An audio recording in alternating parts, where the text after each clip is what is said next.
Hello, everyone. Welcome back once again to Be Like Christ. We are taking a look at Job chapter 4 today. You can download our PDF for free on our website if you want it. It's at tobelikechrist.com, and there's a link down in the description. So in Job chapter 4, Job's friends are finally going to speak, and one in particular is going to respond to what Job just said in chapter 3.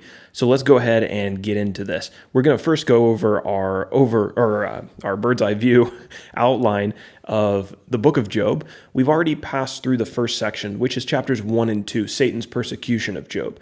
We're now in this big second section, chapter 3 through chapter 37. Job's friends and him discuss the reason why this persecution has come upon him. Towards the end of the book, in chapters 38 through 41, God is going to speak directly to Job and his friends. And then in chapter 42, God is going to restore what Job has lost. So it kind of gives it away that this book is going to eventually have a happy ending. We've just got two key characters today. The first one is Job, who is our main character. Satan has been persecuting him, making his life really hard, taking away his family and his physical health and his possessions to try to get him to turn away from God. Now, we're also going to talk about Elephaz, who is one of Job's three friends who came to visit him at the end of chapter 2. Elephaz is going to be the first to speak up and kind of respond to what he sees happening to Job. For our text today, as we get into it, we have 21 verses. I've divided them into two sections. The first one is verses 1 through 11, Elephaz, the first friend to speak. So after 7 days of sitting with Job, and after hearing Job curse the day of his birth, which we talked about in chapter 3, Elephaz the Timnite is the first to speak up. Elephaz appears to have already made up his mind, or he feels like he already has a pretty good idea as to why Job is suffering, even though Job himself doesn't. And at least to modern readers, he comes off as shockingly confrontational, I would say, in chapter 4. Some of his words are kind of abrasive. Now, I think it's important to remember that this is kind of ancient poetic language, and so maybe it's not quite as abrasive as we would take it today. But I think as we progress through the book, you'll see that Job's friends have some pretty strong opinions.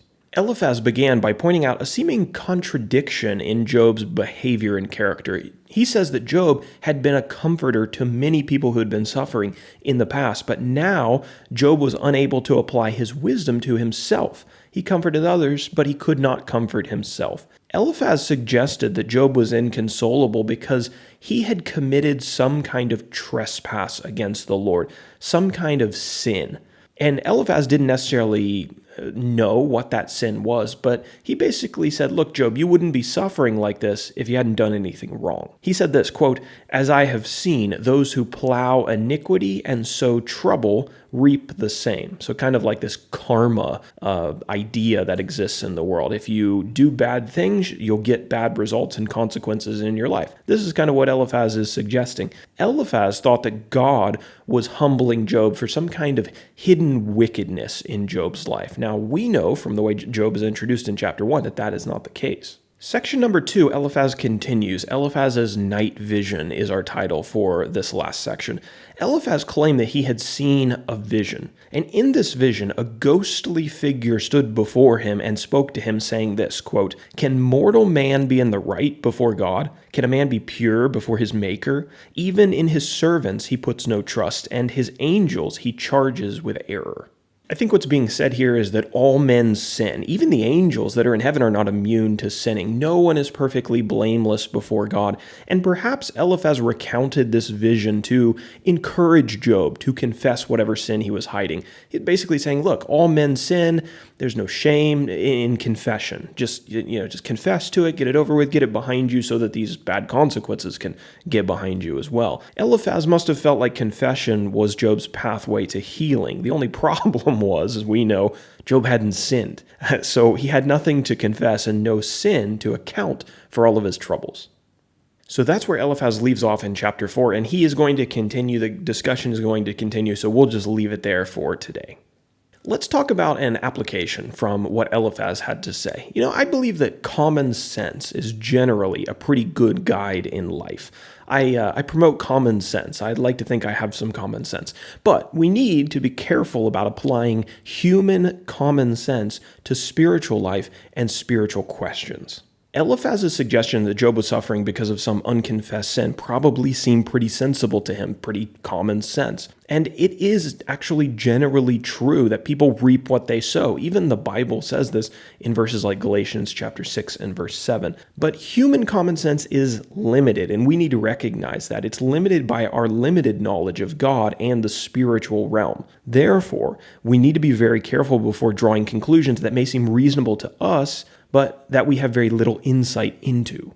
Elephaz gives this very eloquent monologue that extends into chapter 5 about God's justice and Job's sinfulness, his wrongness, and he may have thought himself to be very wise, very insightful, but he was totally wrong. He was totally wrong because he was totally blind to the spiritual realm. He doesn't know that Job has already been introduced to us as a blameless and an upright man. He doesn't know that Job is righteous before God and that he doesn't have any kind of secret sin. So his sensible conclusion has actually steered him wrong because he didn't see what happened in chapters 1 and 2 in the spiritual realm. This chapter teaches us that we need to proceed with great humility when we go and we seek to answer questions that God has not provided us specific answers to. And the speed at which Job's friend makes this error, like it's literally the first time he opens his mouth, this should coach us to be slow to speak on these matters. Our eyes can only see the physical. Imagine if you're reading a book, but you're only allowed to read the pages on the left side of the book. Think about how many things you'd miss, how many things you'd have to assume, how many things you could potentially get wrong, and conclusions that you could draw that would be wrong. So we need to take this application, seeing only the physical and being pretty much blind to the spiritual realm. Let's draw conclusions with the utmost caution and humility, especially when we're giving advice to somebody else. That is our study in Job chapter 4, and Elephaz is going to continue. We're going to see what else he has to say, Lord willing, tomorrow as we take a look at chapter 5.